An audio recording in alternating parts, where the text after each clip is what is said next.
ابھی اس لڑکے کو بلائیں، ابھی کلمے پڑھا دیتے ہیں۔ اللہ اللہ، خیر صلاح۔ چودھری شمشاد نے اپنی عزت بچانے کے لیے فوراً رضامندی ظاہر کر دی تھی۔ چودھری صاحب، اس وقت غیر مناسب ہے، میں اس سے فون پر بات کر لیتا ہوں، انشاءاللہ کل صبح فجر کے بعد میں نکاح پڑھوا دوں گا، یہ میرا وعدہ ہے۔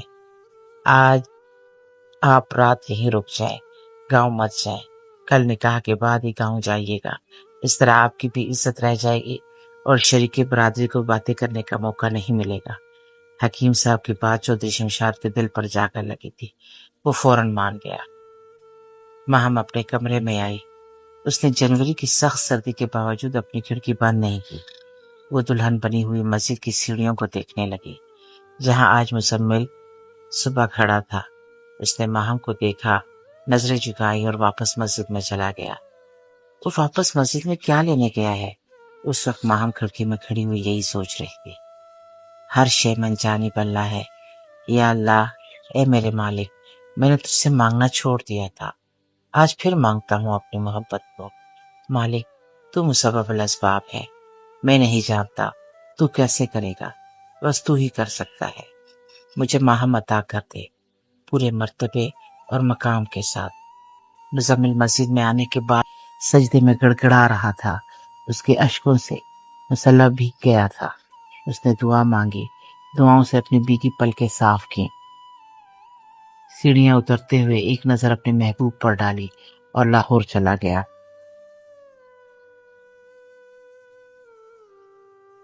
وہ ٹیرس پر کھڑا ہوا رات بھر کھڑکی کے متعلق سوچتا رہا اور ماہم رات بھر کھڑکی سے باہر سیڑھیوں کو دیکھتی رہی۔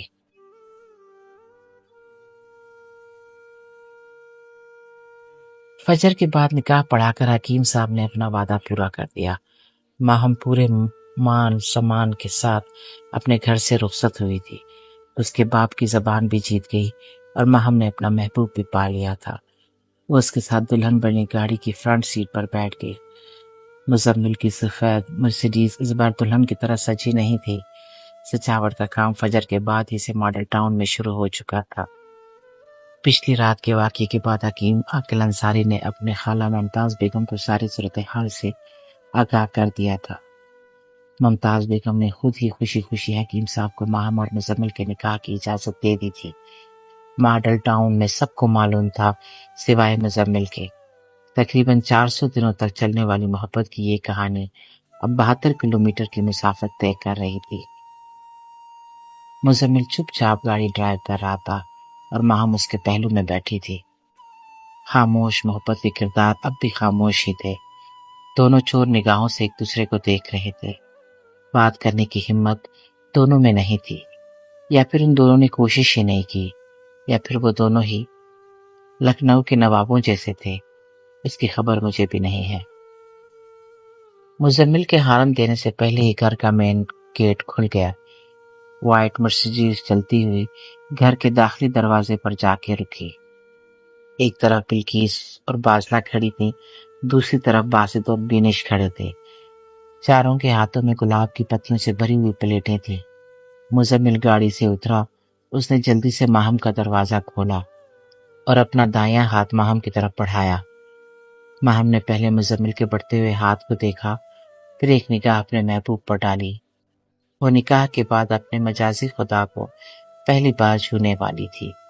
اس نے مسکراہٹ دباتے ہوئے اپنا ہاتھ مزمل کے ہاتھ میں دے دیا۔ گاڑی سے اترنے کے بعد ان کو 4 سیڑھیاں چڑھنی تھی۔ ماہم کو یاد آیا مسجد کی بھی 4 ہی سیڑھیاں تھیں جو گلی کی طرف اترتی تھی۔ آخری سیڑھی پر پہنچ کر ان دونوں نے ایک دوسرے کی طرف دیکھا۔ سامنے ان کی راہوں میں گلاب کے پھول پتیوں کی شکل میں بکھر کر لیٹے تھے۔ مزمل ان گلاب کی پتیوں پر پاؤں رکھنے ہی لگا تھا۔ ماہم نے اس کا ہاتھ دبایا اور مزمل کی طرف دیکھا۔ مزمل نظروں کا حکم سمجھ گیا۔ مزمل نے اپنے لیدر کے شوز اتار دیے۔ ماہم کے ہونٹوں پر میٹھی مسکراہٹ نے انگڑائی لی۔ اس نے بھی اپنی ہیل والی سینڈل اتار دی۔ ماہم کے پیروں میں مہندی رچی ہوئی تھی۔ جرابیں اتارنے کے بعد مزمل کے سفید پاؤں اور بھی سفید نظر آ رہے تھے۔ وہ دونوں ننگے پاؤں چلتے ہوئے اپنی دادی کی طرف بڑھے۔ ان کے اوپر پھولوں کی برسات ہو رہی تھی۔ دادی کے پاس پہنچ کر مزمل بولا، دادو، یہ ہے آپ کی بہو۔ ممتاز بیگم دو بازوں والے کرسی سے اٹھی اور ماہم کے پیشانے سے بوسہ لے لیا۔ دادو، میں چلتا ہوں۔ مزمل نے ایک نظر ماہم کو دیکھا، وہی ایک نظر جو وہ 400 دنوں سے دیکھتا آ رہا تھا۔ وہ لاؤنج سے اوپر جاتی ہوئی سیڑھیوں کی طرف بڑھ گیا۔ وہ اپنے کمرے میں پہنچا جس کی سجاوٹ کا کام ہو رہا تھا۔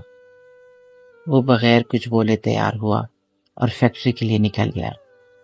بازلہ ایک کمرے میں ماہم کو لے گئی، اس کے پیچھے پیچھے ممتاز بیگم بھی پہنچ گئی۔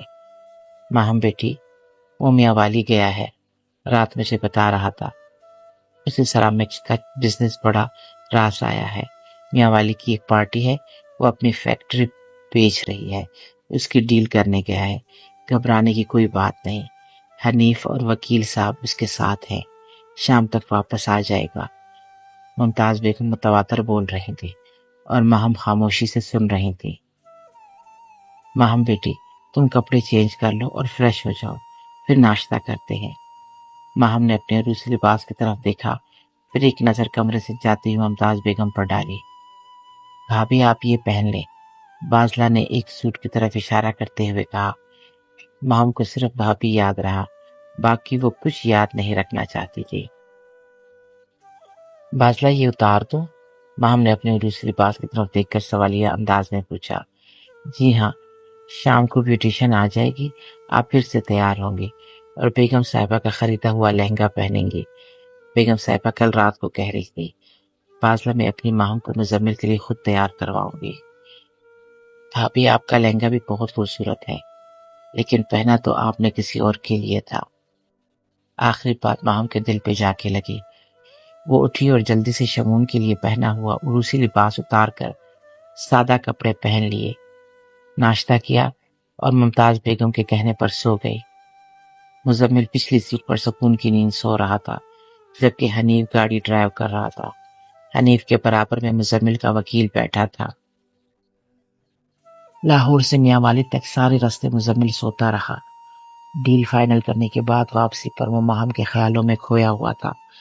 اسی وقت دل سے آواز آئی جو کہ دل ہی کی تھی، مزمل صاحب، میں نے صحیح کہا تھا نا، صرف وہ چیز ناممکن ہے جسے انسان ناممکن سمجھتا ہے۔ دل کی دھرتی کا درد دوائی سے دور نہیں ہوتا، اس کے لیے امید اور دعائیں درکار ہوتی ہیں۔ امید آپ نے چھوڑی نہیں، دعا کا مشورہ تو میرا تھا، دل نے سینے کے اندر ننھے بچے کی طرح اچھلتے ہوئے کہا۔ دماغ نے آج دل کو منہ لگانا مناسب نہیں سمجھا۔ مزمل تخیل کی وادی میں کھویا ہوا تھا۔ گاڑی لاہور کی طرف رواں دواں تھی۔ مزمل نے آنکھیں بند کر رکھی تھی۔ اس نے بند آنکھوں کے ساتھ منہ میں کہا، میری ماہم۔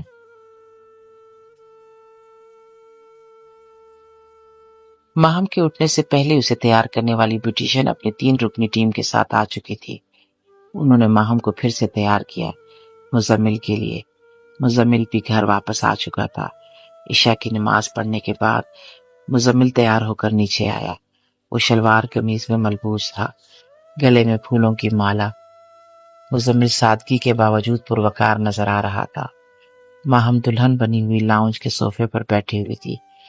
ممتاز بیگم نے مزمل کو اس کے پہلو میں بیٹھنے کا حکم دیا۔ دونوں فوٹوگرافر اس انتظار میں تیار کھڑے تھے۔ ایک مختصر سا فوٹو سیشن ہوا۔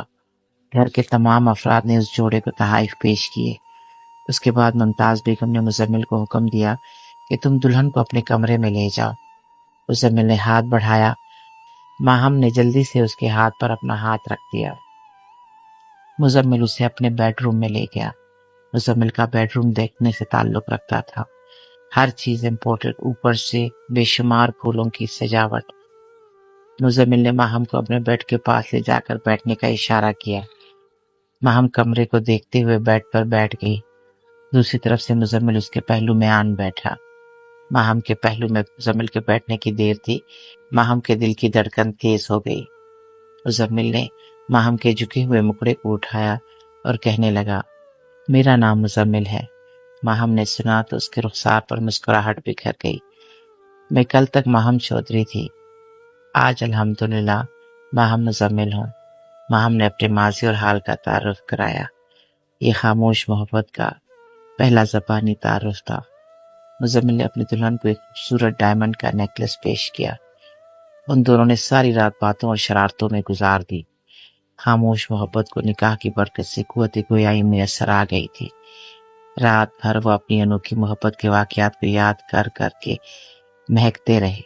رات کے پچھلے پہر غسل کرنے کے بعد فجر کی اذان سے پہلے مزمل اپنی محبت کا ہاتھ تھامے ہوئے اسے ٹیرس پر لے گیا۔ اس سرد رات میں نیلے آکاش پر چاند دھلے جیسا لگ رہا تھا اور تارے باراتیوں کی طرح۔ مزمل نے فلک کی طرف دیکھتے ہوئے کہا، اس وقت میں معراج کے لیے نکل جایا کرتا تھا۔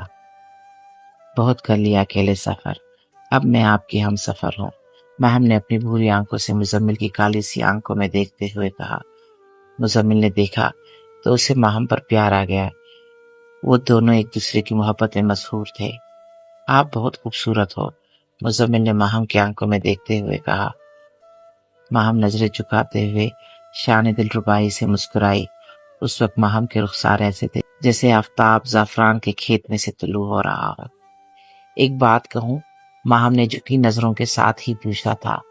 کہو، مزمل نے الفت سے جواب دیا۔ تھوڑی پرسنل ہے، ماہم نے میٹھی آواز میں کہا۔ میاں بیوی کا تعلق بھی تو پرسنل ہی ہوتا ہے، آپ اپنے والدین کو معاف کر دیں۔ مزمل نے سنجیدگی سے ماہم کو دیکھا۔ ماہم نے سنجیدگی کی آگ پر اپنی مسکراہٹ کا ٹھنڈا پانی ڈالا۔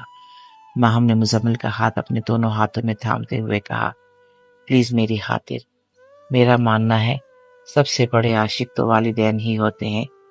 وہ عاشق ہی کیا جو غلطی نہ کرے، ان سے بھی غلطی ہو گئی تھی۔ یہ سب کچھ آپ کو کس نے بتایا؟ مزمل نے بے تاثر لہجے میں پوچھا۔ ماہم کے چہرے کو پڑھتے ہوئے، حکیم چچا نے، ماہم نے دھیمی آواز میں کہا۔ وہ بھی مزمل کے مکڑے کو دیکھ رہی تھی۔ پلیز میری پہلی اور آخری خواہش سمجھ کر ہی، میں زندگی بھر آپ سے کچھ نہیں مانگوں گی، ایک شرط پر، مزمل نے روکھے لہجے میں کہا۔ مجھے منظور ہے۔ ماہم شرط سنے بغیر ہی خوشی سے جھوم اٹھی۔ آئندہ آپ ان کا ذکر کبھی نہیں کریں گے، مزمل نے دو ٹوک انداز میں کہا تھا۔ یہ بھی منظور ہے، وہ کھل گئی مزمل کی بات سن کر۔ ساتھ ہی وہ مسکراتے ہوئے شکایتی انداز میں بولی، اتنا غصہ؟ ایک لمحے کے لیے تو میری جان ہی نکل گئی تھی، آپ اتنا غصہ کرتے ہیں؟ ہائے اللہ، ماہم نے ہائے اللہ اتنے خوبصورت انداز میں کہا کہ مزمل سن کر مسکرا دیا۔ وہ محبت اور نفرت کے درمیان خلیج سے چلتے ہوئے مکمل طور پر محبت کی وادی میں داخل ہو چکا تھا۔ نمل حیدر سے ملنا چاہو گی؟ مزمل نے ماہم سے پوچھا۔ وہ مشہور رائٹر؟ ماہم نے اندازہ لگایا۔ ہاں وہی، ملنا چاہوں گی، پر اس وقت نمل حیدر؟ ماہم نے حیرانی سے کہا۔ مزمل مسکرا دیا۔ نمل حیدر نے کہا تھا، جب آپ محبت کی منزل پالو گے تو مجھے فون کرنا، جب میں آپ پر ہی ناول لکھوں گی۔ کیا آپ نے پالی اپنی محبت کی منزل؟ ماہم نے ادائے بے نیازی سے پوچھا۔ میری محبت اور میری منزل دونوں اس وقت میرے سامنے ہی ہیں، مزمل نے رومانٹک انداز میں کہا۔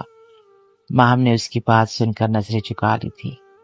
ملن شادی حال سے شروع ہونے والی کہانی ملن پر ہی ختم ہوئی۔